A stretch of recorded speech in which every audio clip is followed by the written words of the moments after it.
नमस्कार, मैं हूं पूजा सिंह और आप देख रहे हैं आर्यन टीवी नेशनल। चलिए बुलेटिन की शुरुआत करेंगे उत्तराखंड की कुछ खास बड़ी खबरों के साथ।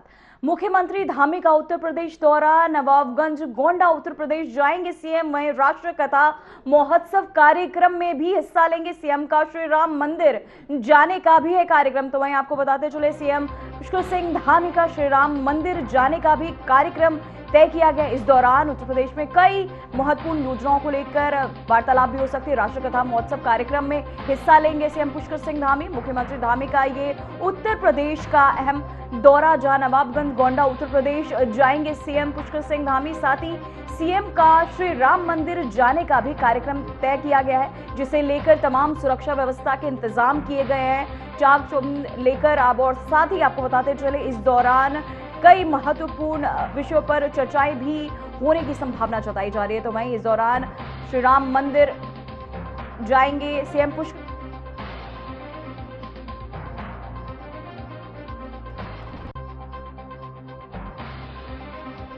आपको बताते चले सीएम पुष्कर सिंह धामी का ये दौरा, मुख्यमंत्री धामी का उत्तर प्रदेश दौरा, नवाबगंज गोंडा उत्तर प्रदेश जाएंगे सीएम।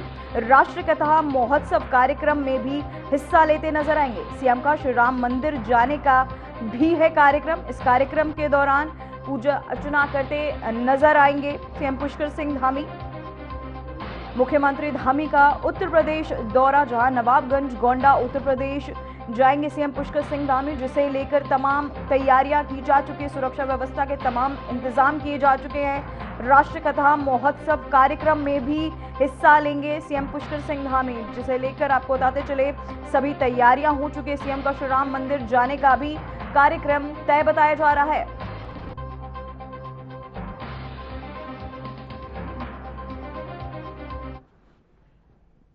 तो वहीं उत्तराखंड के मुख्यमंत्री पुष्कर सिंह धामी ने अंकिता भंडारी हत्याकांड पर एक संवेदनशील प्रकरण तथा घटना के तुरंत बाद तीनों आरोपियों को गिरफ्तार किया गया और शव बरामद भी किया। महिला आईपीएस अधिकारी के नेतृत्व में एसआईटी ने जांच की। सीबीआई जांच के लिए अर्जी लगाई गई और आरोपियों को आजीवन कारावास की सजा सुनाई गई। मुख्यमंत्री ने कहा कि ऑडियो में जिनके नाम आए हैं उनकी भी जांच होगी और कोई भी दोषी नहीं बचेगा।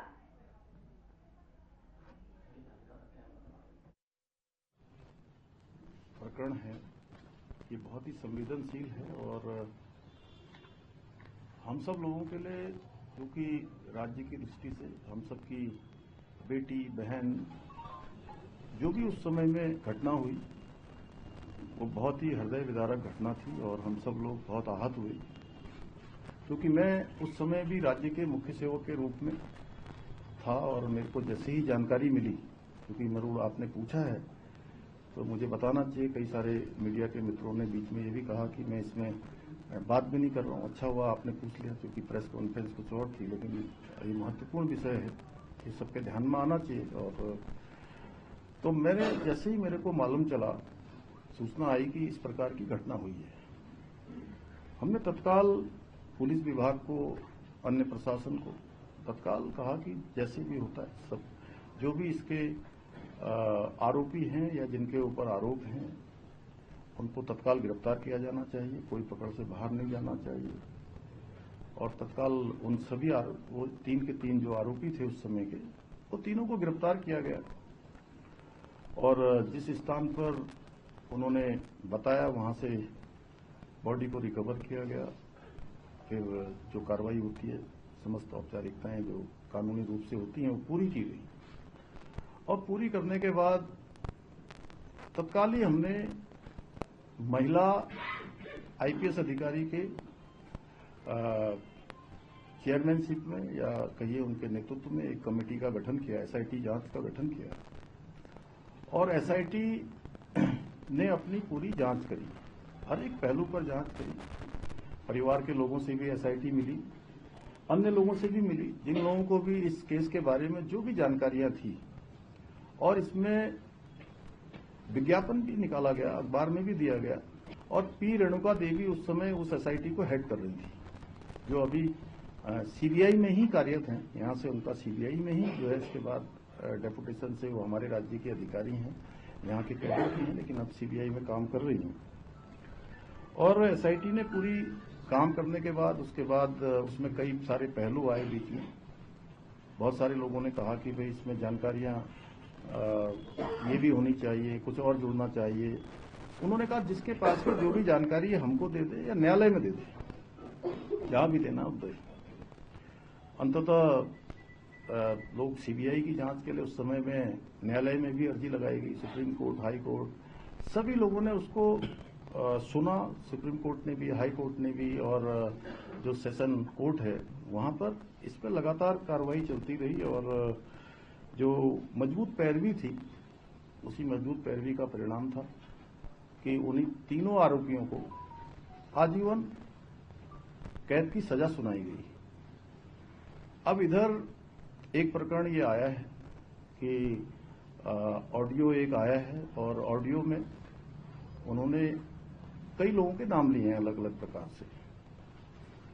और हमने कहा कि भाई ऑडियो की जांच करी जाए, और जांच के लिए जो है एक एसआईटी का गठन भी कर दिया गया इसमें। और जिन लोगों ने ऑडियो पर बात की है उनसे भी बात करने का पुलिस ने प्रयास किया है। अच्छा होगा कि वो सब लोग अपना ऑडियो जो उन्होंने बोला है उसकी कुछ सत्यता वहां पर आ जाए। और सत्यता आते ही हमने कहा है कि हम सभी प्रकार की जांचों के लिए भी तैयार हैं। हम कहीं पर ऐसा नहीं है, क्योंकि हम भ्रम की स्थिति भी राज्य के अंदर नहीं बननी चाहिए।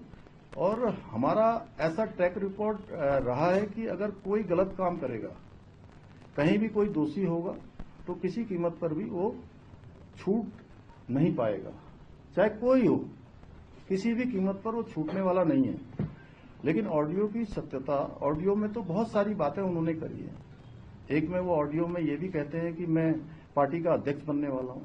जो हमारे महेंद्र जी बैठे हैं यहाँ पर, वो ये भी कह रहे थे। अब पता नहीं, आप सब लोगों ने भी सुना होगा, उन्होंने अन्य बातें भी बहुत सारी की गई है। आज ऑडियो में वो एक नाम ले रहे हैं, कल को किसका नाम लेंगे।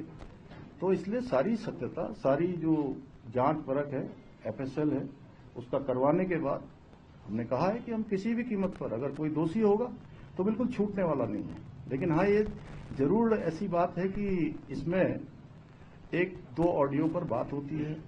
ऑडियो के पास बात होने के बाद सीधे प्रेस कॉन्फ्रेंस देहरादून में नहीं होती है जी, देहरादून से सीधे दिल्ली होती है प्रेस कॉन्फ्रेंस। समझ में नहीं आ रहा है कि आखिर एक ऑडियो के आधार पर इतना बड़ा बवंडर राज्य के अंदर किया जा रहा है। हम भी राज्य के अंदर काम करते हैं, हमने भी ईमानदारी से काम किया है। और कोई भी अगर किसी के पास भी कोई सबूत होगा तो मैं बिल्कुल आप सबके सामने स्पष्ट करना चाहता हूं, कोई छूटने वाला नहीं है। हाँ, अगर देखिए, हिंदुस्तान के अंदर उम्र कैद की सजा बहुत बड़ी सजा होती है, और किसी को उम्र कैद की सजा मिली हुई है, अगर कोई उसमें और होता, कोई और होता, तो वो ऐसा नहीं हो सकता है कि वो उसका नाम नहीं बताते, उसका नाम जरूर बताते। और एक ऑडियो में वो आपस में बात करते हुए यह भी कह रहे हैं, एक में कह रहे हैं कि इसकी हत्या हुई है, बेटी के बारे में कहते हैं कि हत्या हुई है, और दूसरे में कहते हैं कि इसने आत्महत्या कर ली। अब इनकी कौन सी बातों को सच माना जाए? मैं तो आप ही लोगों से पूछता हूं, भाई आप ही लोगों में से कोई अगर किसी का कोई प्रश्न हो इस बारे में, तो एक में कहते हैं कि हत्या हुई है और दूसरे में खुद ही कहते हैं कि इसने आत्महत्या कर ली। अगर हम इनकी आत्महत्या की बात मान लें तो कहीं ऐसा तो नहीं कि न्यायालय में जाके इससे उनको इसका कहीं ना कहीं इस रूप में भी कोई जो है कोई षड्यंत्र तो नहीं चल रहा है? इतनी बड़ी सजा हो चुकी है, हम हर जांच के लिए तैयार। हमने कब मना किया कि हम कोई जांच। तो वहीं एक और बड़ी खबर सामने आ रही है देहरादून से, जहां दून अस्पताल में नई डिजिटल सुविधा शुरू। पर्चे के लिए लाइन में लगने की जरूरत नहीं, मोबाइल पर बारकोड स्कैन कर बनेगा पर्चा। तो वहीं अस्पताल परिसर में भीड़ कम होने की उम्मीद जताई जा रही है। तो वहीं आपको बताते चले, देहरादून से बड़ी खबर सामने आ रही है, जहां दून अस्पताल में मरीजों की सुविधा के लिए एक नई डिजिटल व्यवस्था शुरू की गई है। अब पर्चा बनवाने के लिए मरीजों को लंबी लाइन में खड़ा नहीं होना पड़ेगा।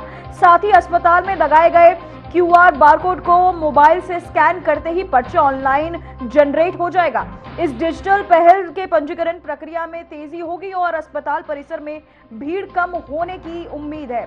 साथ ही मरीजों को समय भी बचेगा और साथ ही व्यवस्था अधिक सुचारू होगी। अस्पताल प्रशासन के अनुसार ये सुविधा स्वास्थ्य सेवाओं को आधुनिक और पारदर्शी बनाने की दिशा में एक अहम कदम है। तो वहीं आपको बताते चले, खबर सामने आ रही, जहां दून अस्पताल में नई डिजिटल सुविधा शुरू।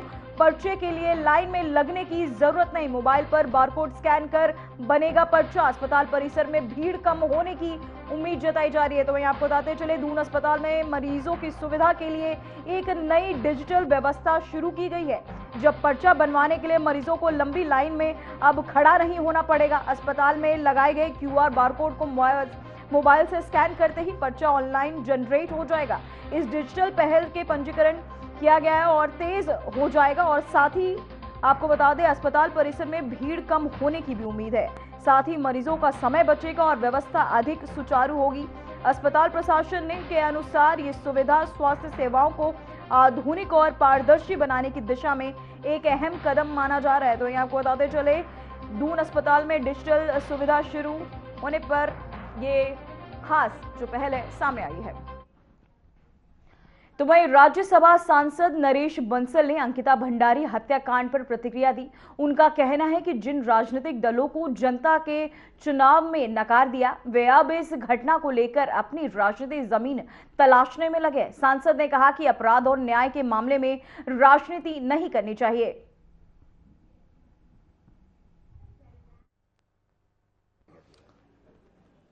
भाजपा का एक ही कहना है कि प्रदेश का राजनीतिक वातावरण, शांतिपूर्ण वातावरण, सामाजिक सौहार्द ये बिगड़ना नहीं चाहिए। लेकिन राजनीतिक दल अपनी राजनीतिक रोटियां सेकने के लिए जो जनता के द्वारा बार बार नकारे जा चुके हैं, वो अपनी जमीन खोजने का प्रयास कर रहे हैं। हम सबकी संवेदनाएं बेटी अंकिता के साथ है। सरकार ने पूरा न्याय देने का प्रयास किया है। आगे भी कहीं पर कोई आवश्यकता होगी, कोई तथ्य आएगा तो सरकार किसी भी जांच से पीछे नहीं हटेगी। SIT जांच हो रही है, आवश्यकता पड़ेगी, कोई तथ्य सामने आएंगे तो CBI जांच से भी पीछे नहीं हटेंगे। किंतु आनन फानन में CBI जांच करा करके अपराधियों की जो ये मदद करना चाहते हैं, हम उन अपराधियों की मदद नहीं होने देंगे। मतलब आप किन अपराधों की बात करें? जो 3 अंक उम्र कैद की सजा, उन अपराधों की आप बात कर बिल्कुल। रहे हैं? और इनकी मदद कर कौन रहा है? जैसे उनकी मदद वो कर रहे हैं जो बिना तथ्यों के CBI जांच की मांग कर रहे हैं। तो भाई साहब, क्या लगता है इस पूरे क्रम में पूरा षड्यंत्र है क्या ये, जिस तरह से आप लगातार बात कर रहे हैं? इसमें बहुत सारी चीजें हो सकती है। किसी की व्यक्तिगत विद्वेष हो सकते हैं, किसी का षड्यंत्र हो सकता है, किसी को राजनीतिक रोटी सेकनी हो सकती है। इस सब प्रकार के बहुत सारे आजकल आप देख रहे हो कि पूरे विश्व के अंदर इस प्रकार की अराजक गतिविधियां करने का प्रयास हो रहा है, उसका भी कोई पार्ट हो सकता है। ऑलमोस्ट अब भाजपा का यही कहना है कि अगर सबूत मिलता तो हम CBI जांच करेंगे। बिल्कुल करेंगे, लेकिन अराजक तत्वों को अलग थलग करेंगे। कांग्रेस को क्या कहना चाहते हैं जो सड़कों पर पुतला लगा? कांग्रेस को हम यही कहना चाहते हैं कि वो एक राजनीतिक दल के रूप में राजनीति का काम करे, अपने संगठन को मजबूत करे, चुनाव लड़े, मैनिफेस्टो लाए। लेकिन ऐसे अराजक तत्वों को लेकर के जो लोग दूसरी पार्टी के लोगों के घरों में आंदोलन में घुस करके कहीं आग लगा देंगे, ऐसे करके तुम कौन सा न्याय दिलाना चाहते हो? अच्छा, को मैं पूछना चाहता हूँ। उस ऑर्डर की हम जांच, फॉरेंसिक जांच के बाद ही मालूम चलेगा सत्य क्या है। लेकिन उसमें जहां लगातार जो अपडेट सुना है, उसमें सुसाइड की बात 2 बार निकल कर आ रही है, जबकि अंकिता का जो केस है उसको हत्या करार दिया गया कोर्ट ने। हत्या और आत्महत्या, ये चीजें थोड़ा यही में हम बार बार कह रहे हैं कि जहां तक उस ऑडियो की बात है, उसमें सुसाइड भी कहा जा रहा है, हत्या भी कहा जा रहा है। अगर इस प्रकार से छोड़ेंगे तो आप अपराधियों की मदद कर रहे हैं ना उन सब चीजों में। अगर वो सुसाइड केस चला गया तो हत्या का में जिनको सजा हुई है, फिर उनको क्या कहेंगे?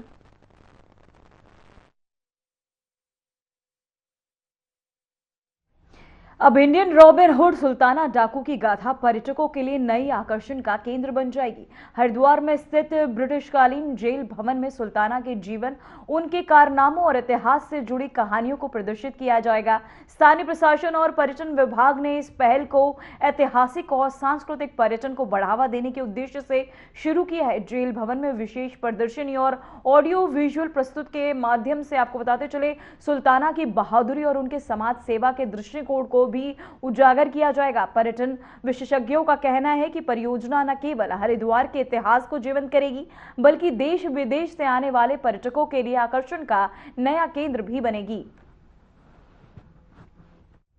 ब्रेक के बाद एक बार फिर से RN TV नेशनल के इस खास बुलेटिन में स्वागत है आपका। चलिए एक बार फिर से खबरों की शुरुआत करेंगे, जहां हरिद्वार में मंत्री विनय रोहेला की अध्यक्षता में आयोजित उच्च स्तरीय बैठक के बाद 2027 कुंभ मेले की तैयारियां तेज हो चुकी है। CR भवन में हुई समीक्षा बैठक में देश विदेश से आने वाले लाखों श्रद्धालुओं की सुविधा, व्यवस्थाओं और प्रशासनिक तैयारियों पर विस्तार से चर्चा की गई।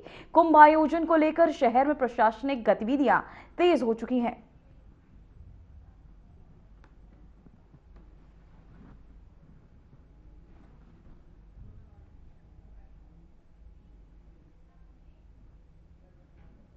हरिद्वार कुंभ मेला क्षेत्र के गैर हिंदुओं के प्रवेश को प्रतिबंधित करने की मांग अब और तेज हो गई है। वहीं कट्टरपंथी हिंदूवादी नेत्री साध्वी प्राची भी अब इस मांग में समर्थन में उतर आई हैं और साथ ही हरिद्वार प्रेस क्लब में पत्रकारों से वार्ता करते हुए साध्वी प्राची ने आर्यन टीवी नेशनल के पत्रकारों को बताया कि सरकार से पूरे कुंभ क्षेत्र को गैर हिंदू प्रतिबंध क्षेत्र घोषित करने की अपील की। साध्वी प्राची ने सुरक्षा का हवाला देते हुए लाल किले पर हुई आतंकी घटना का जिक्र किया।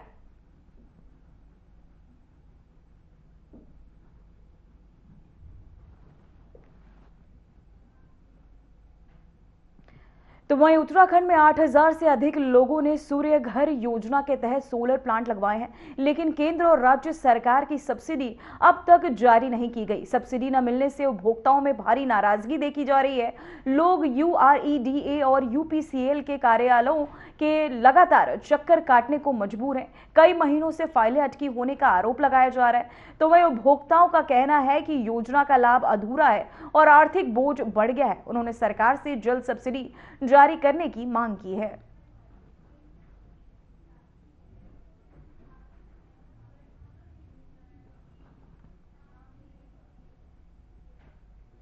तो वहीं उत्तर प्रदेश सिंचाई विभाग की सरकारी जमीन पर गंगा घाट के पास अवैध रूप से बनाई गई बंद आपको बता दें दरगाह पर बुलडोजर की कार्रवाई हुई। वहीं ये कार्रवाई प्रशासन और भारी पुलिस बल की मौजूदगी में की गई। रुड़की मजिस्ट्रेट के नेतृत्व में सिंचाई विभाग की टीम मौके पर मौजूद रही। प्रशासन ने बताया कि कार्यवाही के दौरान क्षेत्र में संभावित तनाव और स्थिति को पूरी तरह नियंत्रण में रखा गया। ये कार्यवाही धामी सरकार का सरकारी जमीन पर अवैध कब्जों के खिलाफ सख्त संदेश रहा।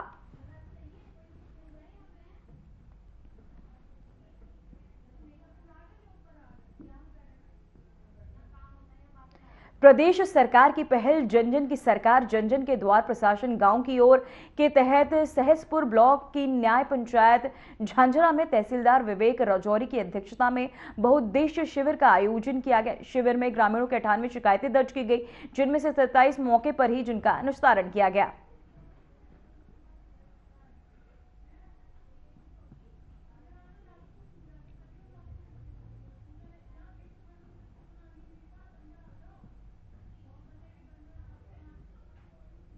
तो वहीं वरिष्ठ पुलिस अधीक्षक देहरादून के निर्देश पर जनपद के सभी थाना क्षेत्रों में आम जन मानस और स्कूली छात्रों के बीच जागरूकता अभियान जारी है। राजकीय इंटर कॉलेज सभा आपको बताते चले पाठशाला द्वारा आयोजित NSS शिविर में देहरादून पुलिस ने छात्र छात्राओं को नशे के दुष्प्रभाव और साइबर अपराधों से बचाव के बारे में विस्तार से जानकारी दी। कार्यक्रम में छात्रों और को समझाया गया और साथ ही नशे में फंसे से कैसे उनका भविष्य प्रभावित हो सकता है और अपराध की ओर धकेल सकता है। सभी छात्रों को नशा उन्मूलन की शपथ दिलाई गई। साथ ही साइबर सुरक्षा के तहत आपको बताते चले अनजान कॉल, फर्जी लिंक, OTP साझा न करने और सोशल मीडिया पर निजी जानकारी न देने जैसे उपाय भी बताए गए।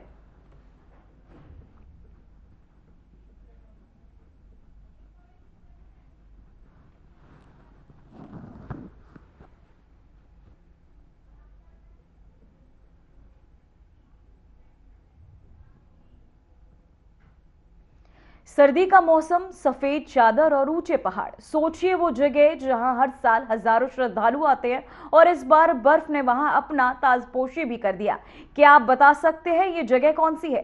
हाँ, सही पहचाना, केदारनाथ धाम। आज हम आपको दिखाने वाले हैं इस पवित्र धाम में इस सर्दी की दूसरी बर्फबारी की खास तस्वीरें। देखिए हमारे इस खास रिपोर्ट में। सफेद चादर ने ढक लिया है पूरे धाम को। पहाड़ों की चोटियों पर बर्फ की हल्की चुप्पी, ठंडी हवाओं की सरसराहट और दूर तक फैले बादल। केदार धाम इस सर्दी में एक जादुई नजारे में बदल गया है। ये वो दृश्य है जो हर श्रद्धालु के मन को मोह लेता है। पहाड़ों पर छाई बर्फ की सफेद चादर। केदारनाथ का दृश्य अलौकिक है। बाबा केदार के धाम का बर्फीला श्रृंगार। केदारपुरी ने ओढ़ ली है बर्फ की सफेद चादर। जी हाँ, हम बात कर रहे हैं उत्तराखंड का प्रसिद्ध केदारनाथ धाम का, जो इस सर्दी में दूसरी बार बर्फ की चादर में लिपट चुका है। पहाड़ों और घाटियों पर बर्फ ने अपनी सफेद चादर बिछा दी है, जिससे तापमान काफी नीचे गिर गया। घने बादल और ठंडी हवाएं यहाँ के वातावरण को और भी शांत और मनमोहक बना दी। लेकिन बर्फबारी के बावजूद श्रद्धालु बाबा के दर्शन में व्यस्त हैं। कई लोग अलाव के पास गर्म होकर ठंड से बचाव कर रहे हैं। स्थानीय दुकानदार भी बर्फबारी के लिए तैयार हैं और यात्रियों की सुविधाओं में जुटे हैं। बर्फबारी ने केदारनाथ धाम को एक जादुई नजारा दे दिया है। सफेद पहाड़, बर्फ से ढके पेड़ और शांत वातावरण, हर दृश्य किसी पेंटिंग से कम नहीं है। श्रद्धालु और पर्यटक अब इस प्राकृतिक सौंदर्य का आनंद लेने को तैयार है। मौसम विभाग के अनुसार अगले 2 दिनों तक केदारनाथ धाम में बर्फबारी की संभावना बनी हुई है। वहीं प्रशासन ने यात्रा मार्गों की सुरक्षा और साफ सफाई को लेकर अलर्ट जारी किया है। केदारनाथ धाम में बर्फबारी ने सर्दी को और भी खूबसूरत और चुनौतीपूर्ण बना दिया। इस भारी बर्फबारी के चलते केदारनाथ धाम और आसपास के क्षेत्र के तापमान में भी भारी गिरावट दर्ज की गई है, जिससे इलाके में ठंड बढ़ गई है। मौसम विभाग ने पहले ही उच्च हिमालयी क्षेत्र में बर्फबारी की आशंका व्यक्त करते हुए पूरे जिले में अलर्ट जारी कर दिया था। केदारनाथ धाम में हो रही बर्फबारी से मौसम खुशनुमा हुआ है और धार्मिक मान्यताओं के अनुसार जब धाम का कपाट बंद कर दिया जाता है तो यह शीतकाल के आगमन का संकेत होता है। केदारनाथ धाम इस समय प्राकृतिक सौंदर्य का केंद्र बन गया है, जहाँ की बर्फ से ढकी पहाड़ियाँ और शांत वातावरण लोगों को आकर्षित कर रहा है। तो ये थी केदारनाथ की ठंडी और खूबसूरत कहानी। बर्फबारी ने धाम को एक नई पहचान दी है, लेकिन यात्रियों को सतर्क रहने की भी जरूरत है। Bureau report, RNTV national.